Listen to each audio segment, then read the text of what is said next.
There's an interesting question asked on the Facebook about the Banzhaf power index, and it's based on the idea that if I have a vote, does my vote really matter? Can my vote affect the outcome of an election?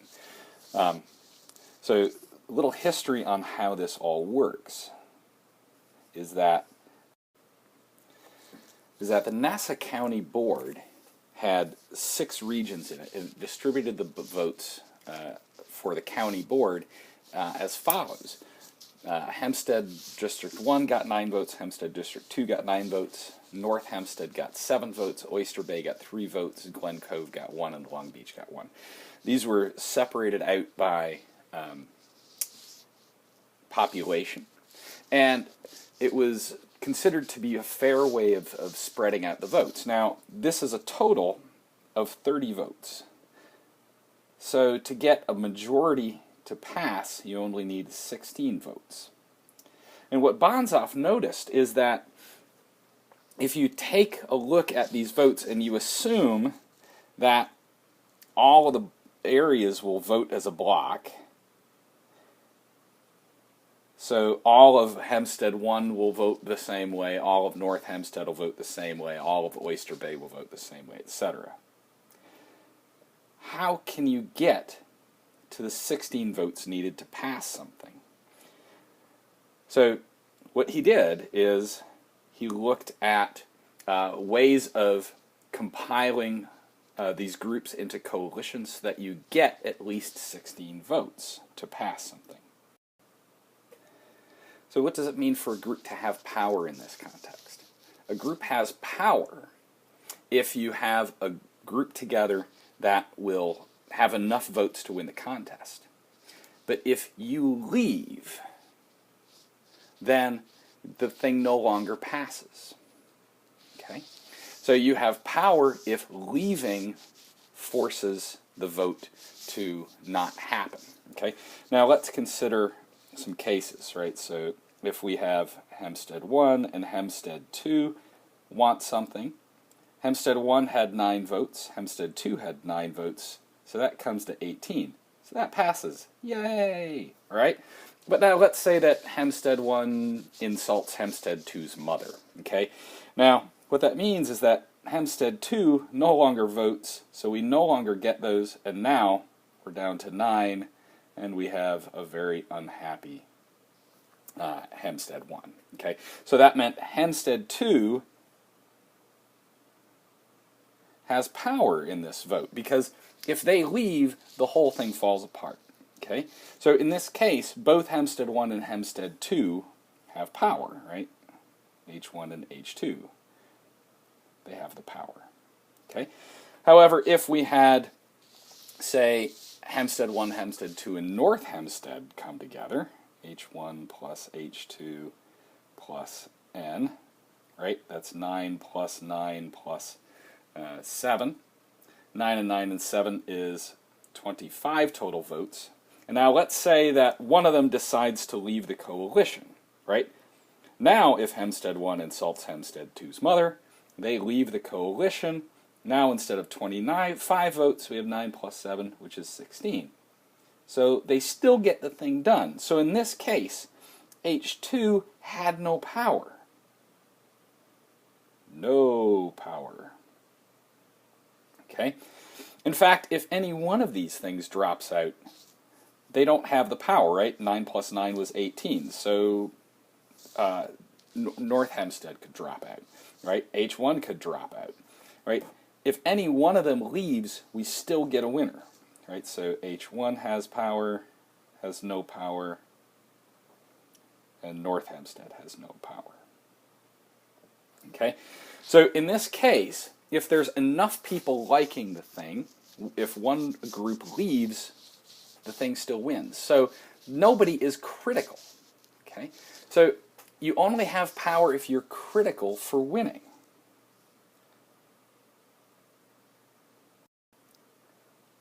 So the question is do these small groups, Oyster Bay, which only had 3 votes, Glen Cove, which only had 1 vote, and Long Beach, which only had 1 vote, do these ever have power? And the answer he came up with was no, because you think about when you have to get to 16 votes. Let's consider the best case scenario. If we had Hempstead 1 voting for the thing, and every other one of these, Oyster Bay plus Glen Clove plus Long Beach, right, that comes out to the 9 we get from Hempstead, plus the 3 we get from Oyster Bay, plus the 1 we get from Glen Clove, plus the 1 we get from Long Beach. 9 plus 3 is 12, 13, 14. That's only 14 votes. Okay. So they don't have any power, right? This fails. Okay. We need one of the other big boys to come into this election, right? We need both, say, Hempstead 1 and North Hempstead. Okay. Now, if we throw in our others, plus Glen Clove plus Long Beach, we're going to get our 9 plus our 7 plus our 3 plus our 1 plus our 1, getting a total of 9 and 7 is 16, 16 and 5 is 21 votes. 21 votes is happy, okay? But, right, these guys, they have no leverage.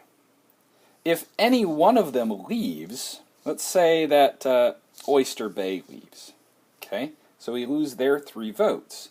But we lose their 3 votes, we're still down to 18. So that means that the Oyster Bay was not critical. And if it's not critical, you have no power. Right? You can vote, but you don't have any leverage. You can't affect the outcome. What Banzhaf noticed is that of all possible combinations, right, there are 32, let me do the numbers right, there are 32 coalitions that win. In those 32 coalitions, there are only 48 times that a particular block is critical.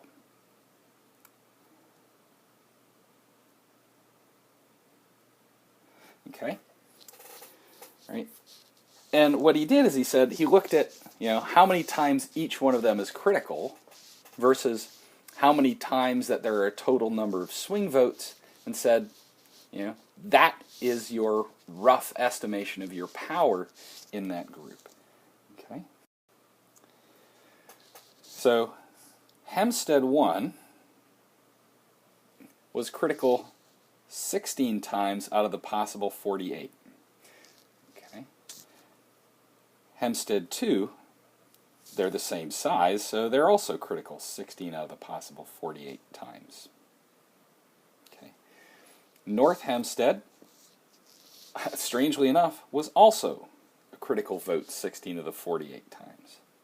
Oyster Bay, it didn't matter whether they voted for or against something. They didn't have any say on whether something passed or not. Glen Cove also didn't have any say on whether something passed or not. Long Beach also didn't have any say on whether something passed or not. So there are 6 groups with votes, and only 3 of them had power, right? So this had, Hempstead 1 had a third of the power, Hempstead 2 had a third of the power, North Hempstead had a third of the power. Oyster Bay didn't have any. Glen Cove didn't have any. Long Beach Cove didn't have any. Okay. So this turned out to be not an equal distribution of power, right? Because the votes were done by population. 16% of the population had 0% of the power. Okay. It was determined to be unfair.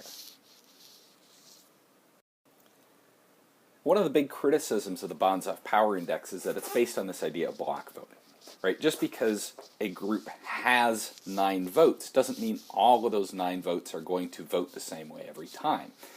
There are households in this country where the husband votes for one party all the time and the wife votes for the other party all the time. So this idea of block voting is not as powerful. I mean, it happens in the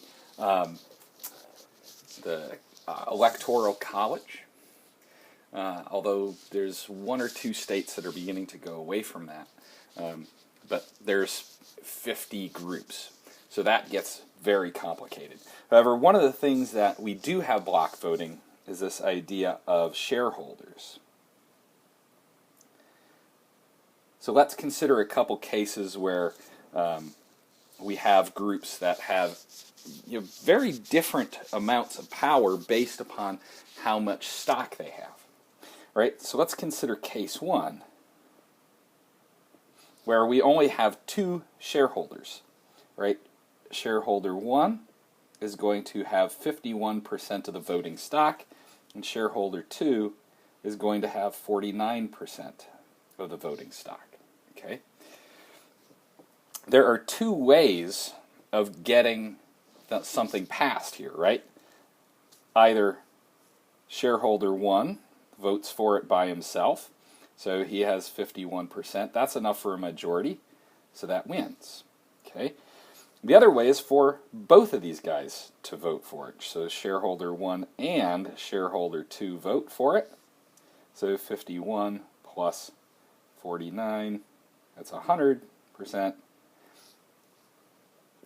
That's also going to win. Okay? Now, clearly, shareholder one is critical for the first one. There's only the one vote, right? So that's one time he's critical. Okay? Now, in the other one, if shareholder two drops out, right, we still have 51% of the vote. So shareholder two is not critical, but shareholder one is. Okay? If shareholder one drops out, okay, we're only left with 49% of the vote. The 51 drops out, still the 49, but that's not a winner, right? So shareholder one also has all of the power here, and shareholder two doesn't. Okay, so we have 1 plus 1, so we have two critical votes for our two winning coalitions. Okay. So how much power does each one have? Now, according to the Banzhaf power index, we take the number of times they're critical over the number of total times any vote is critical, and, well, shareholder one has all of the power. Shareholder two was critical 0 times in our two votes, so they have 0% of the power. Right, so let's look at a different case. Let's look at one where there's 3 shareholders. Okay, shareholder 1 is going to have 49%, shareholder 2 is going to have 49%, shareholder 3 is going to have 2%. Okay, now let's look at the winning coalitions. Okay, now what you're going to have is you're going to have shareholder 1 and let's say shareholder 2. These guys can get together and vote together, right? So there's going to have a 49 plus 49. That's going to be equal to 98%. That's going to be a winner, okay? But if either one of these drops out, we're down to 49, right? So S1 is critical and S2 is critical. Okay, so they each get a box. Okay, in the next case, if we have shareholder 1 and shareholder 3, 49 plus 2, well, that's 51. So in this case, if either one of these drops out, we lose the ability to pass this thing. Okay, so in this case, both of these are still critical. But shareholder 1 and shareholder 2 have the same amount of votes, so if we have shareholder 2 and shareholder 3 vote together, that's 49 plus 2, that's again 51. And again, if either one of these drop out, we get below our threshold. So they each are critical, so they each get a box. Okay. The other way of getting one where they end up passing it is to have all of them vote for it. S1 plus S2 plus S3. 49 plus 49 plus 2. Okay? Now, if we lose any one of these, we essentially reduce ourselves to one of the previous cases, right? If we lose our 49% here, we still have 51 remaining. If we lose our 49% here, we still have 51 remaining. If we lose our 2, we still have 98 remaining, right? So none of these are critical, so they don't get a box. So if we put these things together, there are 6 boxes. S1 is in 2 of them, has 2 out of 6. S2 is also in 2 boxes. S2 has 2/6 of the power. S3 is also in 2 of the boxes, so S3 also has 2/6 of the power.